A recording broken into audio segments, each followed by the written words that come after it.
about a bond. And it's not just that bond in this room, but when the Post-it notes about, what are you going to do together, and how are you going to act together, and how can you stay connected. So just think of all the change that's happened to you individually, and then what you want to do with it. Leadership Center, this isn't just, okay, we did that and now we're moving on. We really mean it when we say stay connected. The easiest way to stay connected, and often your sessions conflict with this, every Wednesday we do these new leader lunch breaks. Rachel is the one who moderates, I give the introduction, it's a half hour, it costs nothing, and it keeps you in tune about, gosh, how can I be a better leader, what's happening in Cleveland. But if there's something that we're not hitting on that would be really important to you, Rachel and I are the two who kind of chart those out, so let us know. Gee, how about better representation from the creative community? Do this, I recommend this interview. So rely upon us, figure out how we can help you continue on your journey. Support your classmates and accelerate. Support the Cleveland International Film Festival. There may be something there that reflects artists and individuals who are in this room. So, thank you. With that, I am going to turn it over to the person who you really want to hear from, the person who just really spearheaded all of this and who has been so incredibly transformational for the arts community in Cleveland, and that's Jeremy Johnson.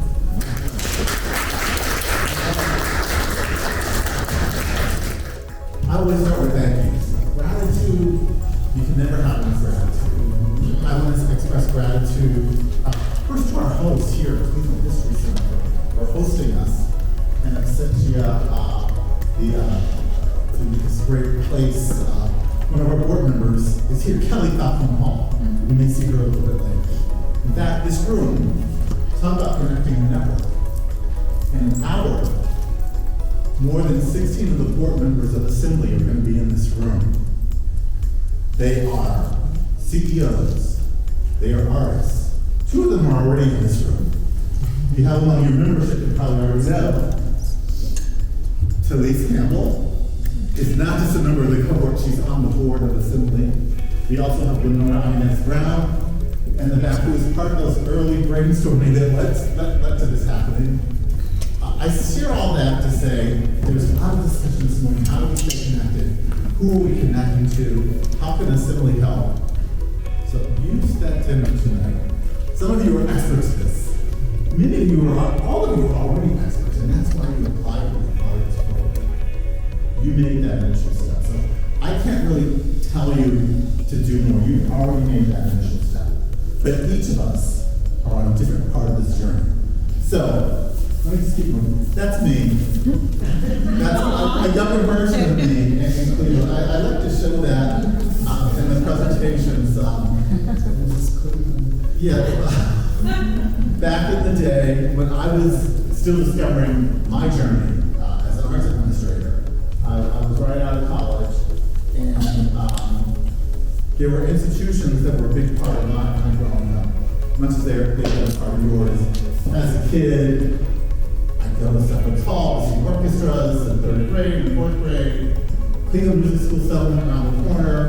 I lived in East 90th and up, and I can remember in elementary school taking my music books to walk the mile or so across Hall, past this building to the music school settlement. And I used to hide my music books under my backpack or my t-shirt, because I didn't want to be teased by the kids. Why are you carrying that? What are you doing? But I have fond memories of this area. Karen House, big part of my growing up, and Black Nativity. Of course, CMA, Cleveland Museum of Art. My brother and I would just go in for free and hang around the nights in shining armor. It was just a part of growing up here. And really sort of led to where I am today. And I guess that's part of this conversation, a lot about leadership. I really want to emphasize that middle word of this residency, Arts Leadership Residency. Each and every one of you is a leader. Now we all come to being a leader in our own ways. I know know it's hard for people to think that I ever was an introvert. That I was the quiet one in the room. I never said a word. I was the son of a Baptist preacher. So I spent most of my formative years just listening. Shut up and listen. Can you imagine? 18 years of that. So it's all now coming out, right? It's all coming out. But being a leader, I've learned, means stepping into that discomfort sometimes. Some of us are natural leaders, but stepping into that role of, let me go out and attend that gallery opening, that concert. Let me step into a room with CEOs and other leaders, award winners. It's like practicing a sport, practicing the violin. You have to flex that muscle. The more you flex it, the more you get comfortable doing it, the easier it becomes. You all know this intuitively. Some of us are further along that journey than others.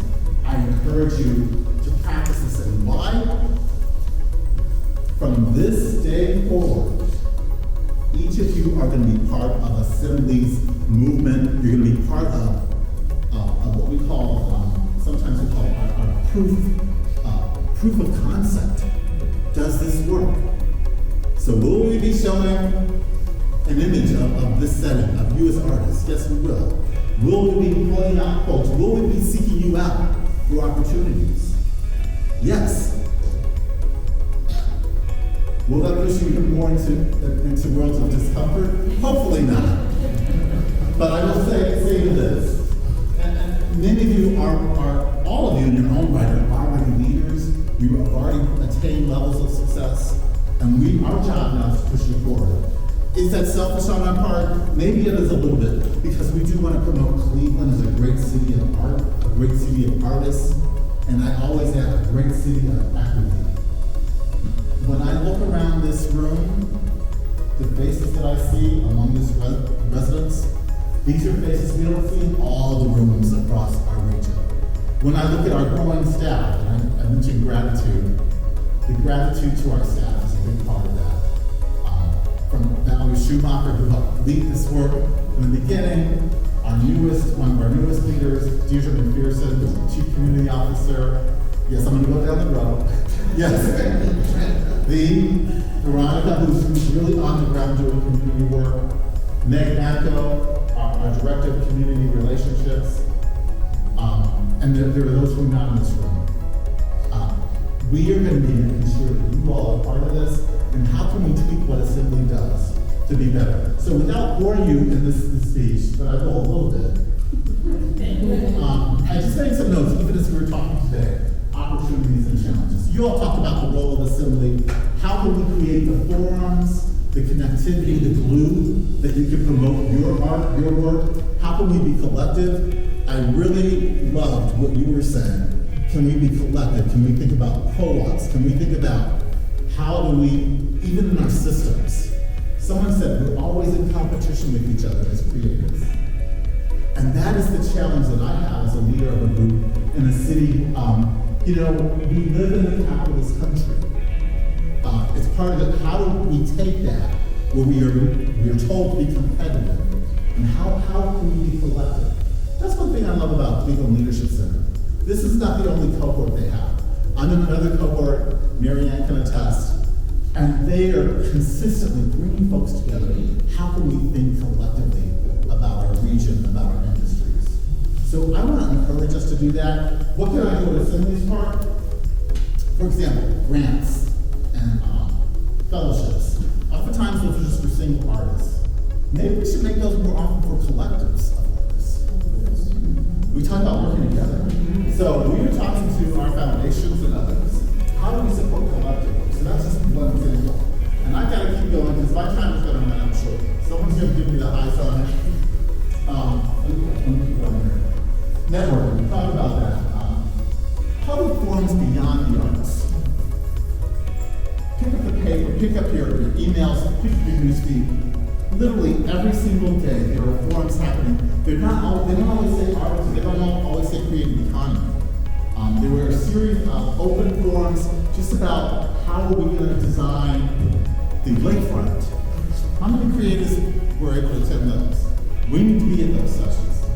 The environment, participatory budgeting. I did see some artists testifying at City Hall around that. How can we put this creative voice, your creative voices, in those spaces? So you're already doing that. I encourage us to think more. How do creatives stand up and represent in spaces that are not just all creatives? So important. Commissions. The City of Cleveland recently announced a commission for $3 million in art funding. And they put out a call. You want to be on this commission? Send in your name. And Assembly, we are working directly with the City of Cleveland on that work with the Director of Planning and Joyce Black. There are more opportunities like that. And I know time is money. Let me also say that. So when you're not leading a wonderful cultural drumming company and that just had a wonderful sellout experience at the Montgomery Center, how are you finding time to do all of this? Time is money. I can say on Assembly's part, one of our values is value artist time. I love volunteering, we all volunteer, but that doesn't keep the lights on. The person who installed this probably can volunteer. The person who is providing the heat here and the air conditioning, they're not volunteering. So how do we create a culture that respects creatives' time as valuable? So we are also speaking with our foundations, we're speaking with us, we're speaking with our leaders to say, when we engage artists and creatives, there's a value to that. Know your value. I know we love to volunteer, you may volunteer with the community, with our young people, so forth and so on, but know your value, because that helps all of us. There's discussion around Cleveland, even from the mayor's office, around guaranteed income. Cities across the country are even looking at creatives as being guaranteed. These are those extra dollars that help us to do the work. I think I heard over here talking about how you provide for yourself by doing this creative work. We're not there yet in Ohio, but let me tell you, let's start talking about that. I know NACO did have, we had a workshop session that we call Wage about, and this has come up, and you're going to see more about Assembly doing more sessions that focus in on this. So I'm sort of popcorning some of these ideas where Assembly can help create a culture, the forums, the connectivity to lift up what you all are talking about. Collaborations with major institutions. This is a big one, because Cleveland is a city with 100-year-old institutions. They've been here forever. They're internationally renowned, and we are also a city of folks who are not part of those institutions, but are creative in their communities, are doing the work, are making things happen. Is there room for connectivity? Do we make folks accountable who do have legacy dollars, grants? Yeah. So I think we have got to find ways to do both, to empower those of you who work in your own circles and in your own collectives. But you may not be connected with a well-endowed institution with tens of millions of dollars. But how do we hold them accountable? Because the last thing we want to do is to continue systems that take advantage. What's the pimp out artists? That's it, right. We don't want to be pimped out. And Assembly doesn't want to be a part of that. We want autonomy, ownership. Do we own our own? Which is why I also love the fact that there are those of you who are individual creatives, some of you are nonprofit connected, and I especially love those of you who are for-profit connected. I don't want to downplay that because that is so important. There is a nonprofit industrial complex. There's a whole system. I'm part of that system. That's what I learned how to do arts administrator, how boards are connected, how to work with foundations, how do we step back from our mission to reinvent ourselves. I have to be in that middle space, and I encourage you all to push the envelope in the other way. For-profits can be independent in a way that nonprofits cannot. Nonprofits have to create boards and their bylaws. You gotta have there's a whole file cabinet of stuff you have to do. And people you have to hire before you get to your mission. So I won't even do that whole lecture right now. Dreams and aspirations, and that's really about these dreams and aspirations versus reality. As simply, we have to have our foot in both worlds. In your dreams and your aspirations, how are we helping with that? The reality is, though, we are a nonprofit. We've got to pay our bills, and people are talking about what is a livable wage. We have to make sure that we are supporting that, both internally and externally. The reality is that we work in a society where we are beholden to government, as we should be. This is democracy, it's supposed to be. What is the creative community doing about holding that democracy accountable? Or is everything about who has the most money? That's so deep right now. What is our reality? Again, nonprofit person. But anyway, and where are we as artists ourselves? It strikes me that so much of what I do and what we do is about how we are lifting up Cleveland and greater Cleveland. And that is absolutely true. Do we ever think beyond our neighborhood and place to where we are as a state, to where we are? There was a few people didn't speak about it. Was it Sam or talk about this national, being in a national ecosystem? We'd love for you to do that because that brings a lot of people. So think about where you are in the spectrum. Are you focused on that neighborhood, which is so important? It's the east side, the west side, different neighborhoods. There are billions of dollars coming. The mayor is saying, come to the east side, the southeast side. How do we tap into that commercial thing? But do we move beyond the neighborhood as a creative person to think, where are we connected to other artists and other places? Does that lift up you as a creative person, nonprofit? So, back to gratitude. I'm really so proud of our board. I always show this slide. We're diverse. You're going to meet some of these people this afternoon. I encourage you to go up to them and say hello. Tell them about our practice, how important this residency was for you. We are going to Arts Leadership Residency 2.0.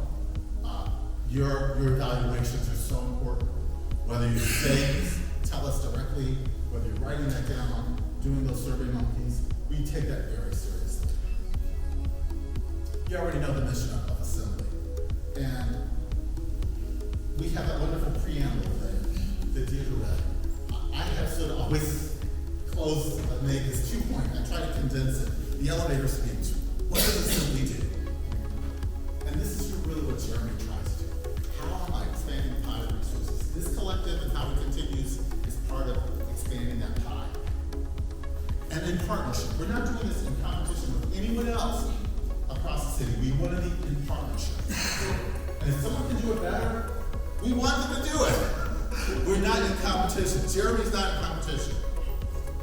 And increased equity. This is probably, expanding the pie, raising money, yeah, that's hard.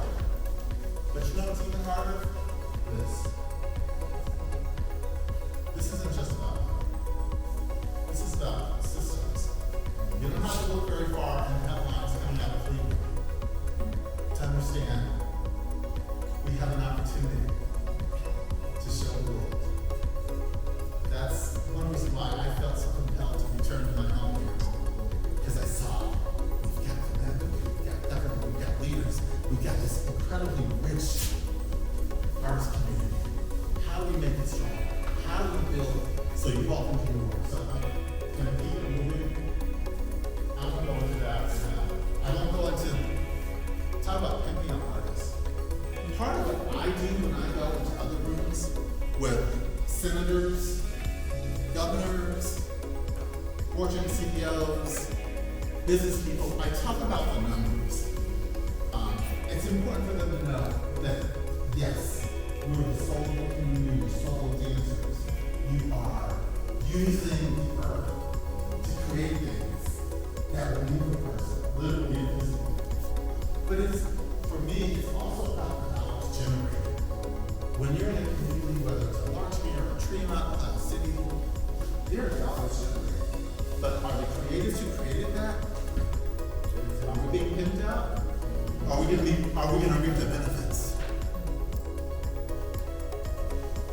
There's more things happening in Midtown, in Glenville, in Huff.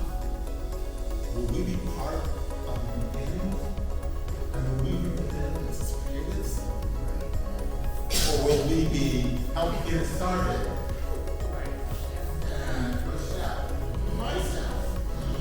I truly believe that Cleveland can find a way. I truly believe.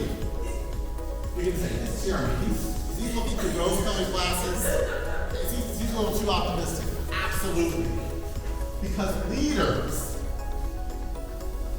see a way forward. Leaders see a way forward. Yes, I could sit in a small room and we could bitch and moan and complain, which we do, but sometimes you just gotta vent. You have to vent, and you need a safe space to vent. That's another thing, you can play that role. How can we create safe spaces? But when you come out of that room, you've got to have a vision, a plan. And we want to be here to help that. Is that funding? Is that grants? Is that space, literal space? Space for rehearsal, space for performance, space together. We have a great model in CLC. One reason why we connected them, I was seeing them there. They've got Maeve and Rachel, and they got this thing down pat. You guys can focus on work because you don't have to worry on the refreshments here or the bathrooms. Somebody else has got that covered, so we can focus on this. That backbone work is important. So I want us to have patience with each other, have grace with each other, because I hear like, we gotta do this, but remember that backbone work? Is someone there to take care of your kids while you're doing this? Where does the backbone come? So, I have talked enough. Here's the big picture. When you don't see Jeremy or our team, what's happening behind the scenes? That's an empire. I just want to leave this with you. A good portion of how nonprofits are funded in this comes from this group called cohort arts and culture. Some of these things they generate right now $12 million goes out to the arts community. They started with $20 million. You've heard me say this. It's a cigarette tax.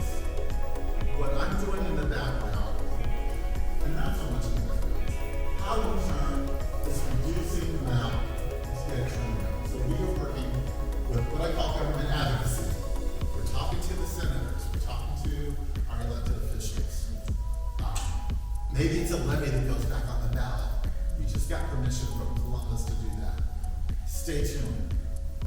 When these dollars come to bear, believe you me, it's the role of folks in this room and some to advocate that artists or creatives, those in this room are part of that we are now pinned out.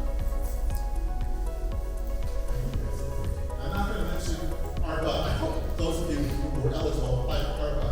We just wrote $1.5 million worth of checks for that all across the county. And I just want to say gratitude and thank you. We're here for you. If there's things we can do better, let us know. Do those evaluations. Work in partnership with CLC. I want to congratulate you. We're going to do a certification presentation. Thank you, Rachel, for leading this effort and being the facilitator. It's been an honor to watch you in action with this group. Thank you, Valerie. And I'm going to turn it over.